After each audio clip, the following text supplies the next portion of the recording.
Welcome everybody. Today I'm with Lorri Sulpizio. Yes.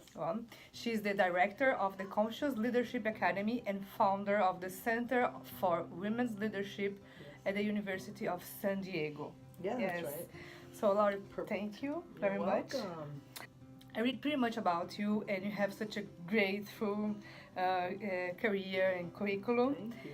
And how do you see the importance of leadership in the corporate universe and also at politics? Goodness, politics. Do we even have to talk about that? So I believe that leadership is something that you do. It's not something that you are. So just because you might be the boss or the manager or the governor or a prime minister or president, you may not be doing any leadership. So I think leadership is of critical importance because we need people who can do it well. And what leadership does, good leadership can address the problems that don't have a clear solution, right? So they're the most difficult problems that seem to get in our way over and over.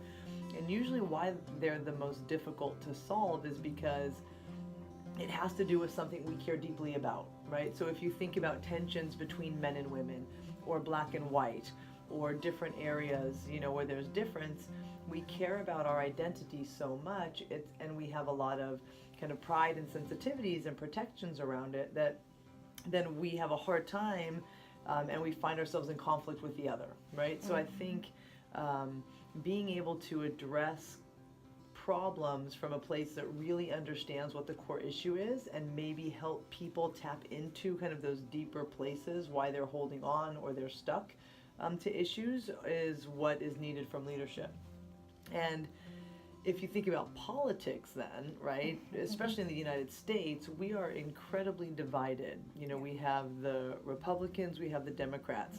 And in Brazil, we are in a polarized. Yeah, very polarized. And it almost doesn't matter at this point what the individuals believe. They stay so aligned with their party that I think all of the consciousness, the thought, the amazing leadership that our politicians are capable of just goes out the window because they're in this system that says, well, if you're a Democrat, then you have to vote this way, and this is all that you support. And if you're a Republican, you vote this way, and we don't support each other, So it's almost a model that is created like conflict by design, and it's so bad, So because of that, it's almost like the model of politics doesn't even lend itself to leadership, because leadership is about connection. Can I connect with you to get something done? Can I connect with my people in my organization so that we can get things done? Yeah, for sure, balance. So I think leadership is critical, and we definitely need kind of new ways to kind of teach and train and develop tomorrow's leaders. And what do you bring from your experience as a basketball coach to the leadership? I mean, I think sports has so much to do with leadership, and they're so connected, because in sports, whether it's basketball or soccer, football, tennis, whatever, you are faced with a challenge, you are pushed physically, mentally, and emotionally, and you really you kind of see what you're made of, and you have to be willing to kind of keep at it, persevere, stay committed, reevaluate, adjust, all these things that are really critical for leadership.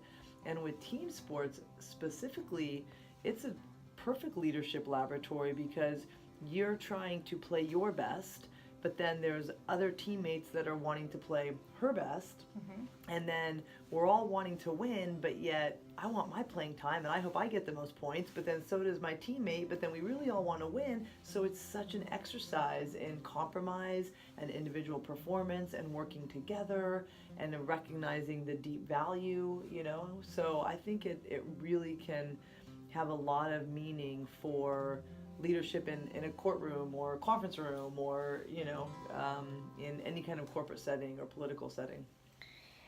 And how you can help on developing of voice and power on women, and how you deal with these two aspects about yourself. Yeah, that's such a great question. So I think with women, voice and power, true power, comes from a strong sense of self.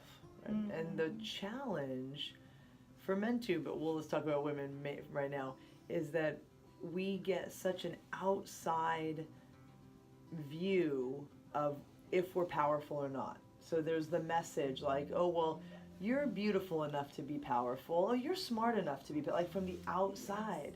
And so we don't feel like I'm powerful just because I'm a good person and I work really hard and I'm committed and I try to do good in the world. Like that's what makes me powerful, and I care deeply and I'm willing to try again when I fail. Like that's what makes me powerful. But the world doesn't necessarily give us that message. The world says, well, wait a minute.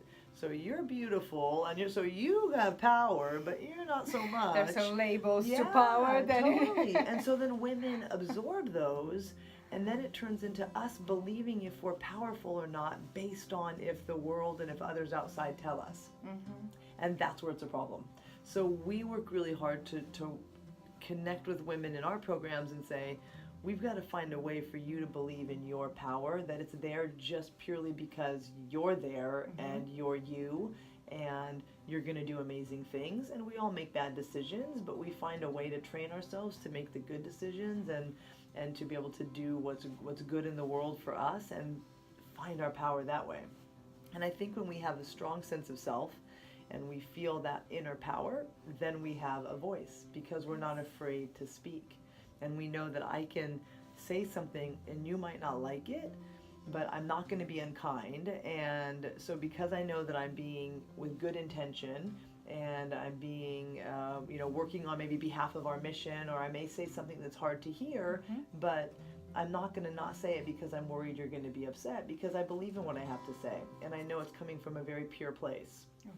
And so when we have, sense of self, which develops a sense of power, I think it then frees women up to have a lot of strong voice. And for me personally then, the second part is, I had to kind of really find my strong sense of self being a female who's a lesbian, and who can appear like a boy often, get called a man often, and to know that... But it's such a feminism now. Yeah, I know. And to know that that's okay. It's not that, if I walk into a restaurant and someone just does a quick glance and says, sir, it's not about who I am. I mean, it's just, there's so much social whatever with that it doesn't define me. Yeah. And getting okay with that, getting okay with the fact that, we may have a Supreme Court justice appointed tomorrow who might reverse a lot of the laws that gave lesbians, gays, transgender people rights. And we might take a step backwards, but that still doesn't make me less than. I still know who I am, and I still have to believe, and do believe, that I'm a good person, and I've created a good family, and so from there I can find my power, and then I can find my voice. But it's not an easy journey, No. It's a difficult one, and there's a lot to kind of make you second guess yourself. Like, wait a minute, should I be different? Wait a minute, am I not the right kind of woman? Wait a minute, would a better mother look like this? And it's you have to like shut those voices. No. I don't want to listen to those voices that kind of let that creep in and say, I'm good just like this. So I have a question for you. Yeah. Is the future female?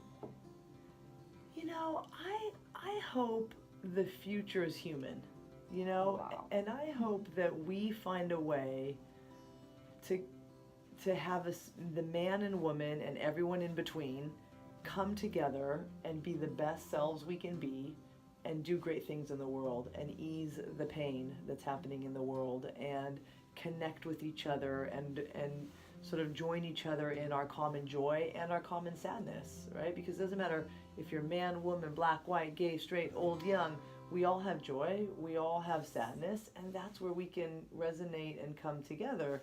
And I hope that as women doing leadership, we don't overly push women, in the organization, the future's feminine, because that's kind of what they did to us. That's what we're fighting, the past is male. Yes.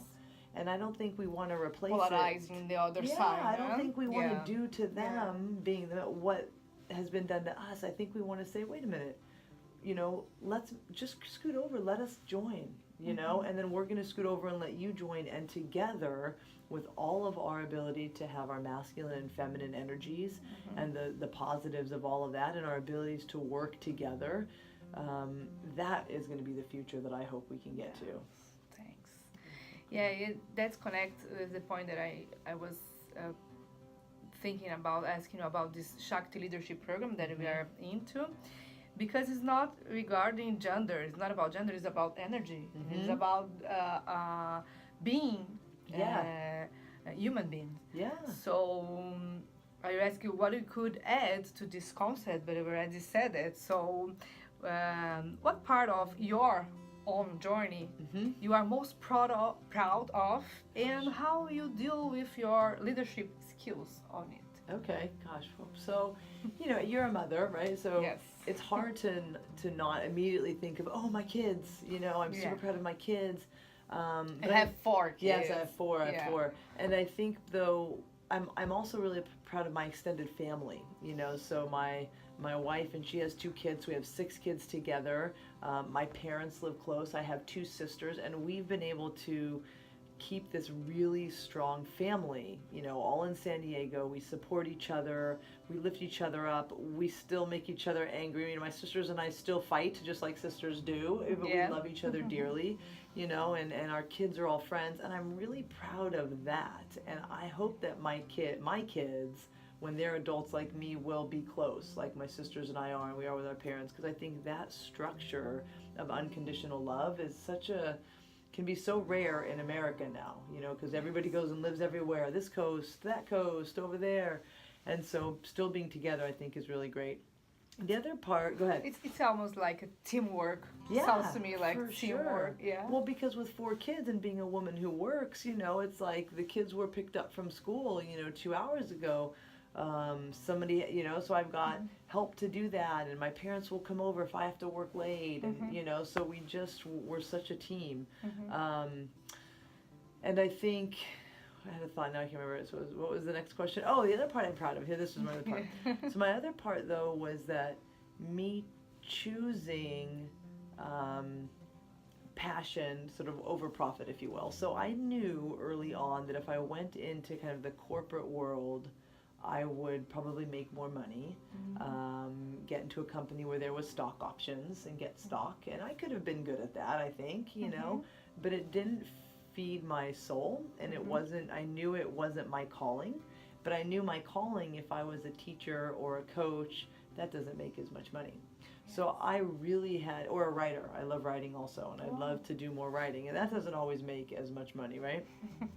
But I really, for whatever reason, whatever my guiding kind of forces, was able to choose my passion over choosing what I could, cognitively say would be a profit. And I'm proud of that. I think it's a good message for my kids. We were just talking with my son today, who's 16, about how important it is to choose happy, as he's trying to pick college and where he wants to go, how to try to let him know how important it is to not get sucked into this really great school and this really big job and money, money, money. Yes to that if it is where your heart wants to go. So I'm proud of that I've been able to kind of follow that passion of my own. And then also the work that we do here, working with amazing women, bringing women from all over the country, being able to connect with women and connect to this deeper purpose that we all have. So I think that's been something that's been really great. Thanks. Yeah. Oh, thank you so much. Yeah. So I would ask you just a final message, especially for Brazilians that could watch us, and something that you can say to. Yeah, I think it's a cliche, but I'd say, to thine own self be true. It's hard, and we get pushed, and I'm assuming Brazil, my family's from Costa Rica, so the Latin and the Latinas feel immense pressure around family and roles, so I understand that. And there's a way we can still be true to ourselves. It's hard often, but it's worth it. So I would say to all women, to Brazilian women, really allow yourself and give yourself permission to say, what do I want in life, and what am I good at? And I'm going to let myself get what I want, and I'm going to let myself do what I'm good at, because I deserve to. Yes. I deserve this. I deserve joy, and I deserve being a woman in the world that makes a difference, if that's what I want to do. Perfect. Yeah. Oh, thank you so You're much. So welcome. It was great. Good.